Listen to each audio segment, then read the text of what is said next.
ఏం లేదు, మీరు పొద్దుగాల మార్నింగ్ న్యూస్లో ఉన్నారు లైవ్లా. ఓకే.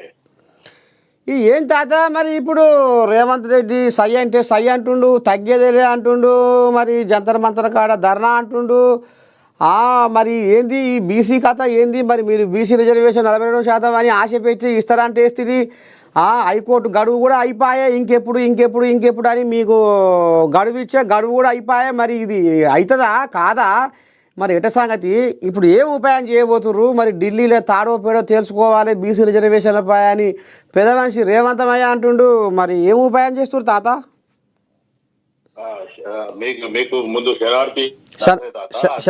శనార్థి ఆల్రెడీ ముఖ్యమంత్రి రేవంత్ రెడ్డి గారు గాని లేకపోతే మేనిఫెస్టోలో పెట్టినట్టు 42% ఇస్తామని చెప్పి కూడా పెట్టడం జరిగింది. ఆ తర్వాత అసెంబ్లీలో కూడా బిల్ పాస్ చేయడం జరిగింది. ఆర్డినెన్స్ కూడా తీసుకొచ్చి గవర్నర్ గారికి అప్పచెప్పడం జరిగింది. గవర్నరు వాళ్ళు మొత్తానికి ఏదైతే న్యాయ సలహా తీసుకొని కేంద్రానికి అయితే పంపించడం జరిగింది. అది అక్కడ బీజేపీ పార్టీ సొంతగా ఒక కుట్ర భాగంలతోనే పెండింగ్ లో పెడుతున్నది. తెలంగాణ రాష్ట్రానికి నిధుల కాడ గాని ఎక్కడైనా సౌతి తల్లి ప్రేమ చూపిస్తుంది. ఆంధ్రప్రదేశ్ కి అయితే ఇస్తుంది. ఎందుకంటే ఆంధ్రప్రదేశ్ ఇవ్వకపోతే రేపు చంద్రబాబు నాయుడు గారు ఆయన సపోర్ట్ జరిపేస్తే వాళ్ళ ప్రభుత్వానికి ఇబ్బంది అవుతుంది అనే రకంగా ఈయనకు ఒకటి, నితీష్ కుమార్ ఒకటి ఎట్టి పరిస్థితుల మొత్తానికి ప్రేమ చూపిస్తుండ్రు. ఇటు మిగతా రాష్ట్రాలలో అంత చూపిస్తలేదు. అయితే బిల్లు పరంగా ఆలోచిస్తే ఖచ్చితంగా నిన్న మంత్రివర్గంలో నిర్ణయం తీసుకోవడం జరిగింది. 5వ తారీఖు రోజు ఇక్కడ నుంచి ఢిల్లీ బయలుదేరాం. 6వ తారీఖు ఢిల్లీలో ఉన్న అన్ని పార్టీల అధ్యక్షులకి రిప్రజెంటేషన్ ఇచ్చి దాని మీద ధర్నా చేయడం జరుగుతుంది. అటు బీజేపీకి జంతర్ మంతర్ దగ్గర మంచి గుణపాఠము ఒత్తిడి చూపించడం జరుగుతుంది కాంగ్రెస్ పార్టీ తరఫున. ఇటు కాంగ్రెస్ పార్టీ తరఫుని ముఖ్యమంత్రి గాని, మంత్రులు గాని, ముఖ్య నాయకులు అందరూ కూడా జంతర్ మంతర్ కు వెళ్ళడం జరుగుతుంది. అక్కడ ఆల్ పార్టీస్ తో పాటు మా రాహుల్ గాంధీ గారిని కూడా ఆ ధర్నాలో కూర్చోబెట్టడము, మా అధ్యక్షుడు మల్లికార్జున్ ఖర్గే కూడా కూర్చుంటాడు. తర్వాత బీజేపీకి చుక్కలు చూపిస్తాం. ఇంకోటి బీజేపీ ఏమి ఆలోచిస్తుందంటే మొత్తానికి ఇది 9th షెడ్యూల్ లో పెడితే మిగతా పార్టీలు కూడా ఇవే అడిగితే మేము ఇరకాటంలో పడతాం అనేది బీజేపీ ఆలోచన. ఇది రేపు మట్టుకు బీజేపీకి 5వ తారీఖు నుంచి అంటే 5, 6, 7వ తారీఖు 7వ తారీఖు రోజు మట్టుకు అక్కడ రాష్ట్రపతికి కూడా వినతి పత్రం ఇచ్చి మా తెలంగాణలో మేము ఆల్రెడీ మేనిఫెస్టోనే డిక్లరేషన్ మేము ఇవ్వడం జరిగింది. ఆమోదం కూడా మేము ఇక్కడ తెలంగాణలో చేసినాము. మీ తరఫులో బాల్ మీ దగ్గర ఉంది, ఖచ్చితంగా మీ కోర్టులకేం బయటికి పంపించండి అనే రకంగానే రాష్ట్రపతి కూడా రిప్రజెంటేషన్ ఇవ్వలేదు. తాత ఇప్పుడు బీజేపీ కోళ్ళను ఏ రకంగా లెంకలు కొడుతున్నాయి అంటే, మేము గతంలోనే చెప్పినాము రాబోయే రోజుల్లో మాదే ప్రభుత్వము, మేము బీసీ బిడ్డనే ముఖ్యమంత్రిగా చేస్తాము అని ఇప్పుడు వాళ్ళు డప్పులు కొడుతున్నారు. అదొక భాగం. ఇప్పుడు ఇంకో ముచ్చట కూడా వాళ్ళు ఏం తెర మీదకి తీసుకొస్తున్నారు అంటే, నిజంగానే కాంగ్రెస్ ప్రభుత్వానికి తెలంగాణలో బీసీల మీద అంత ప్రేమ ఆపోచన ఉంటే మరి 42% మరి అంటారు చూడు ఎమ్మెల్యేలకు 42% ఎమ్మెల్యేలకు అంటే బీసీ బిడ్డలకు మరి ఎందుకు ఇవ్వలేదు? 42% రిజర్వేషన్ వీళ్ళకి ఎందుకు కలిపేయలేదు? అసెంబ్లీలో బీసీ బిడ్డలకు మరి అనేది కూడా వాళ్ళు కూడా ప్రస్తావన తీసుకొస్తారు. తాత మరి ఏమంటావు? తాత వాళ్ళ గతంలో వాళ్ళు మేనిఫెస్టోలు ఏం పెట్టిండ్రు ఎలక్షన్ ముందు, మేము గెలిస్తే బీసీనే ముఖ్యమంత్రి చేస్తామన్నారు. మొన్న వాళ్ళ పార్టీ అధ్యక్షుని బీసీని ఎందుకు చేయలే? వాళ్ళు చెప్పేది ఒకటి చేసేది ఒకటి. ఒక నెపం కాంగ్రెస్ పార్టీ మీద వెయ్యాలని ఒక ఆలోచన. వాళ్ళు లెంగులేటుగా ఉన్న టికెట్ ఒక్క రాజాసింగ్ తప్ప మిగతా గెలవకపోతుండే. అటువంటిది ఈసారి 8 మంది గెలిచిరు అని చెప్పి వాళ్ళు ఇక కొంచెం ఇంకా వీరవీగుతున్నారు. వాళ్ళ దాంట్లోనే ఇప్పుడు అంతర్గత కళాలు మొదలైనాయి కాబట్టి ఇప్పుడు అలా అసలు కథ వాళ్ళది రక్కు బయటపడుతుంది. ఇప్పుడు ఇంతకుముందు ఉట్టి కాంగ్రెస్ అంటుండే వాళ్ళకు పడదు వాళ్ళకు పడదు. ఇప్పుడు మీకు మీ బతుకు కూడా అంతే అయిపోయింది. ఇప్పుడు మీరు ఆలోచించుండ్రు ఏం చెప్తారు ప్రజలకు. మీరు ఇట్లనే పోతే రేపు ఉన్న సీట్లు కూడా పోతాయి.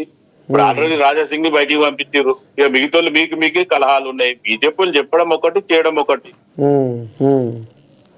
ఇక ఇలా ఇంకో మాట కూడా ఏమనుకొస్తుందంటే నిన్న మొన్న 5 కోయిలాగలు గట్టి కోయిలాగలు బిర్రుగా అయ్యి ఒక తాటి పైకి వస్తే కానీ బీసీలకు మంత్రి పదవి ఇవ్వలేదు. అగో గాడి తీసుకొచ్చారు వాళ్ళ, మరి వాళ్ళకి ఏ పార్టీ ఉంది బీసీల మీద ప్రేమ అనేది కూడా ఈ బీజేపీ కోయిలాగలు తెర మీద తీసుకొస్తున్నాయి తాత. కాంగ్రెస్ పార్టీ ఎమ్మెల్సీలో కూడా కేటగరైజేషన్ కానీ అందరికి కులాల పరంగా విభజించి ఇవ్వడం జరిగింది. మంత్రివర్గంలో కూడా చాలా రోజుల నుంచి ఆపి పెట్టి కూడా ఖచ్చితంగా కాంగ్రెస్ పార్టీ ఇవ్వాలనుకుంది. ముఖ్యమంత్రి కూడా ఆలోచిస్తున్నాడు, ఖచ్చితంగా ముఖ్యమంత్రి ఓపెన్ కూడా చెప్పడం జరిగింది.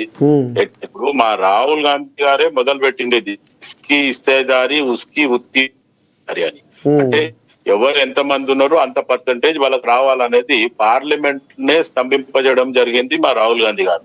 దాని తర్వాత ఇప్పుడు బీజేపీ వాళ్ళే దాన్ని హైజాక్ చేసి అమ్మ కాంగ్రెస్ పార్టీ గిట్ట బీసీ నినాదానికి పోతే రేపు మనకు పుట్టగతులు ఉన్నాయని ఈరోజు అమిత్ షా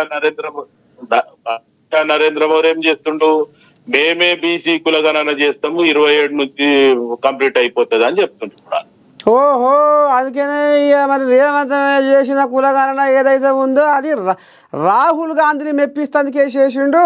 అసలైన కులగణన జనగణన మేము చేయబోతున్నామని ఇప్పుడు బీజేపీ కోటిలాగా లెంకలు కొడుతున్నాయి.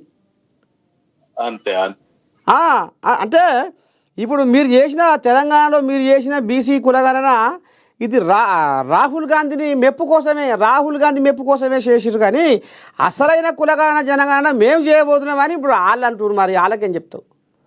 ఇప్పుడు మీకు అంత చిత్తశుద్ధి ఉంటే మేము కాంగ్రెస్ పార్టీ వాళ్ళు చేయక ముందు మీరు చేసేది ఉంటే, మా రాహుల్ గాంధీ గారు ఆ నినాదం తీసుకున్నాక ఈ రోజు మీకు కళ్ళు తెలుసుకున్నారా? ఇప్పుడు అంటే రేపు కాంగ్రెస్ పార్టీ బీసీ నినాదం మీద ఇదే జిస్సిక్కి ఇస్తేదారి ఉస్కి ఉత్తి భాగ్యదారి అని రాహుల్ గాంధీ గారు పార్లమెంట్ స్తంభింపజేస్తే అటు ప్రధానమంత్రి నరేంద్ర మోదీ గాని లేకపోతే హోంశాఖ మంత్రి అమిత్ షా గాని తప్పించుకొని తిరిగినారు పార్లమెంట్ లో మాట్లాడిన వాళ్ళు. రేపు రాబోయే ఎలక్షన్ లా మళ్ళీ రేపు కాంగ్రెస్ పార్టీకి మంచి రోజులు వస్తున్నాయనే ఉద్దేశంతోనే దాన్ని హైజాక్ చేసి బీసీ నినాదం కూడా ఎత్తుకుంటున్నారు ఇప్పుడు. మరి ఇప్పుడు రాంగ పోంగా ఏం తాత, మరి ఇప్పుడు బీసీ రిజర్వేషన్లపై ఢిల్లీలో తాడో పేడో తెలుసుకుందామని ఇప్పుడు ముఖ్యమంత్రి రేవంత్ అయ్య గట్టి పట్టు మీదనే ఉన్నాడు అనేది అనుకొస్తున్నారు. మరి వాళ్ళేమో 9వ షెడ్యూల్లో షేర్షే ఉపాయం మీదనేమో మరి వాళ్ళు లేరు, దాన్ని ఇప్పుడు పక్కేసి పండబెట్టిర్రు రాష్ట్రపతి దగ్గర. ఖచ్చితంగా రేపు ఏదైతే జంతర్ మంతర్ దగ్గర ధర్నా చేస్తుండో అవసరమైతే ఢిల్లీ మెడల్ వంచి ఖచ్చితంగా 9th షెడ్యూల్ లో పెట్టేలాగానే మన సైడ్ కి ఒత్తిడి ఉంటది. ఎట్టి పరిస్థితుల రేవంత్ రెడ్డి దాని మీద ప్రణాళిక సిద్ధం చేసే ఈ ప్రోగ్రామ్ ఆర్గనైజ్ చేయడం జరుగుతుంది. అదే ఇప్పుడు జంతర్ మంతర్ కాడ మీరు ధర్నా అనుకుంటారు కానీ ఇక అంటారు చూడు, ఇక వాళ్ళు అనేది అంటూనే ఉంటారు, మనం చేస్తూనే ఉండాలి, వాళ్ళు అనేది అంటూనే ఉంటారు. వాళ్ళు ముత్తుకొని వాళ్ళ నోరులే బొంగిపోతాయి అని ఇప్పుడు వాళ్ళు అనుకుంటారు. మరి ఇప్పుడు మీరు ఎట్లా చేస్తారు ఇది తెలంగాణ జనాలకు? మరి ఇప్పుడు మీరు ఏం సందేశము ఏం సమాధానం రేపు మరి? ఎందుకంటే ఇది ఇంత తీర మూతి కాడికి వచ్చింది ఏమా అని వాళ్ళు అంటుర్రు. ఎట్టి పరిస్థితుల్లో కాంగ్రెస్ పార్టీ తీసుకున్న నిర్ణయానికి వెనక్కి పోదు. 42% ఖచ్చితంగా ఆఖరి వరకు మొత్తానికి బీజేపీ